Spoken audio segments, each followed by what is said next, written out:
Oi, meu nome é Larissa Oi, eu sou a Ana. e esse é o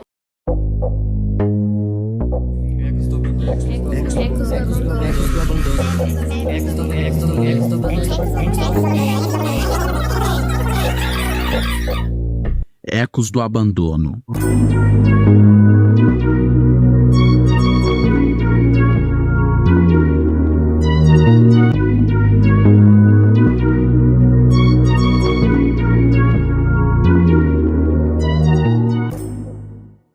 Eu sou aluna aqui do Instituto Federal, tenho cabelo preto longo, tô usando uma camiseta preta e sou branca. Também sou aluna do Instituto Federal. Meu cabelo é preto, cacheado, eu sou negra e tô usando uma blusa vermelha listrada. E eu e a Ana, a gente tá gravando no estúdio com fundo verde, com um abajur e uma planta atrás da gente. Nos nossos programas, a gente fala sobre a população em situação de rua. E no episódio de hoje a gente vai tratar sobre violência cometida contra as pessoas em situação de rua. Se vocês não viram os episódios anteriores, a gente já comentou sobre as falácias e sobre os termos pejorativos em relação a essa população. Se você não assistiu, dá uma conferida lá. Para começar a nossa discussão, a gente trouxe aqui um dado fornecido pelo Ministério da Saúde no ano de 2018, em que ele constatou que no Brasil houve um registro de ao menos 17.386 casos de violência contra pessoas em situação de rua durante os anos de 2015 a 2017. A gente também trouxe aqui uma pesquisa da UFSCar em que ela tenta debater um pouco o que leva as pessoas a cometerem esse tipo de violência, tanto psicológica como física. E a Ana vai falar um pouquinho pra gente. Eu vou falar alguns motivos que pode causar violência contra as pessoas em situação de rua. O primeiro é que pode ser praticada por pessoas intolerantes com a situação de pobreza vivida pelas pessoas em situação de rua. Como a gente viu no episódio passado, existem diversos estigmas relacionados a essas pessoas. Então, a visão do senso comum traz essas pessoas como pessoas ruins, como pessoas violentas, hostis, e isso acaba gerando um certo preconceito das pessoas não quererem estar perto das pessoas em situação de rua. Isso acaba gerando uma certa repulsa do senso comum às pessoas em situação de rua. O segundo motivo fala que pode estar presente entre as pessoas em situação de rua, tendo como os principais motivos as dívidas, as disputas pelo espaço, pequenos furtos, desconfiança ou insegurança e desavenças pessoais. Bom, quando a gente observa nos espaços urbanos, essas pessoas elas costumam se organizar em pequenos grupos. Então, se organizando em praças públicas, em becos, e você vê que tem uma certa organização social entre o próprio grupo. Então, como a Ana disse, isso pode gerar violência lá dentro. Tanto pequenos furtos, porque essas pessoas não têm acesso, às vezes, a objetos de uso pessoal, de higiene, até mesmo a alimentação. Além disso, no episódio anterior, a gente também viu que muitas dessas pessoas são dependentes químicos, o que acaba gerando mais violência ali dentro daquele grupo. O terceiro motivo fala que pode acontecer de forma planejada, com intenções higienistas.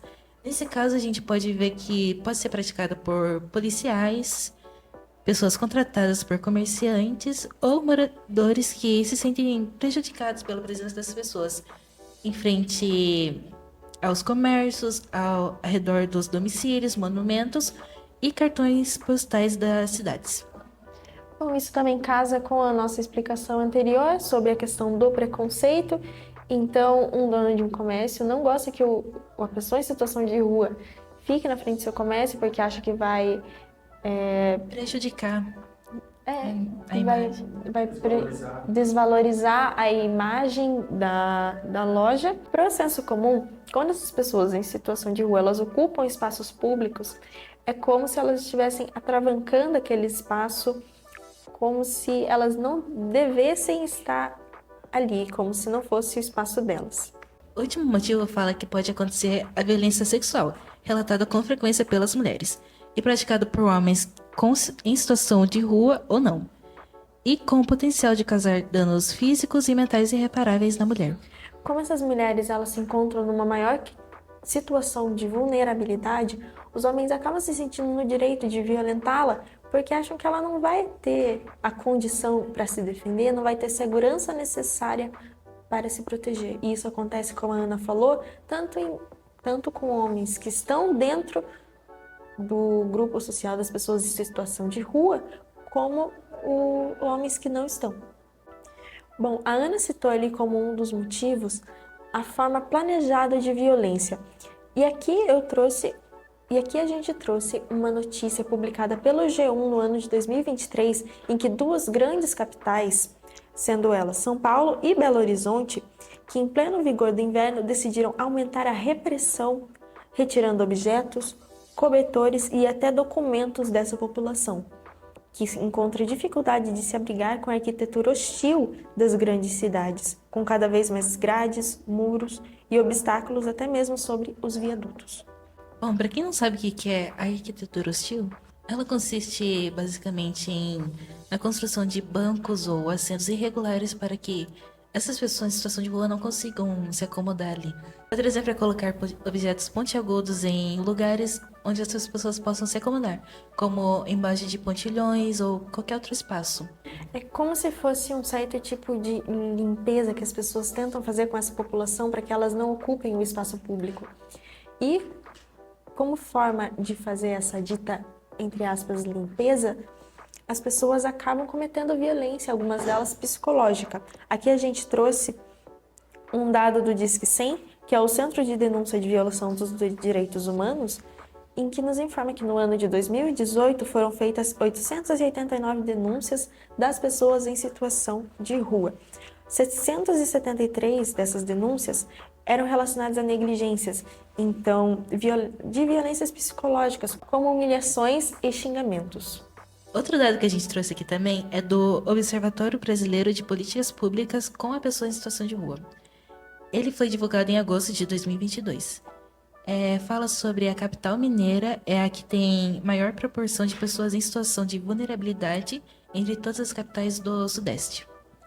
Então a gente percebe que há um aumento do número de pessoas em situação de rua. Essas pessoas, elas ocupam os espaços públicos, mas as pessoas que estão em volta, como comerciantes, acabam se incomodando e a própria população em situação de rua acaba se incomodando também, porque não se sentem como fazendo parte daquele espaço, se sentem desrespeitadas, se sentem violentadas. E diante desse cenário, a gente vai fazer um próximo episódio que consiste em falar um pouco sobre as leis de políticas públicas que tentam, de alguma forma, resolver esse problema de exclusão social.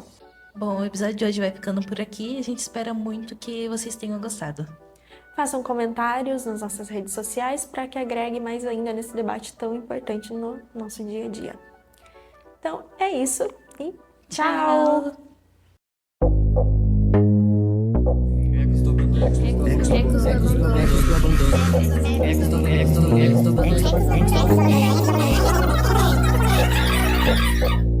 Ecos do Abandono.